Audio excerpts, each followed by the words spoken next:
સુરતના ઉધના વિસ્તારમાં નવજાત ભ્રૂણને સળગાવી ફેંકી દેવાના કેસમાં પોલીસને મોટી સફળતા મળી છે.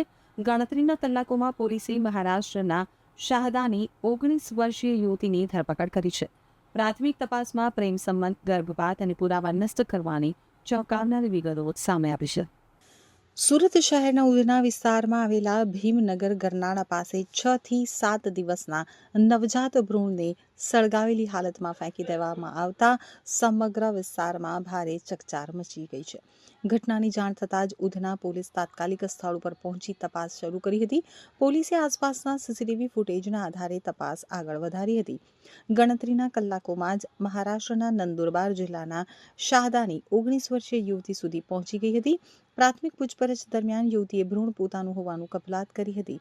તપાસ દરમિયાન સામે આવ્યું કે યુવતીનો ઈશ્વર નામના યુવક સાથે પ્રેમ સંબંધ હતો. પ્રેમીએ ગર્ભપાત માટે દવા આપ્યાનો પણ યુવતીએ ખુલાસો કર્યો હતો.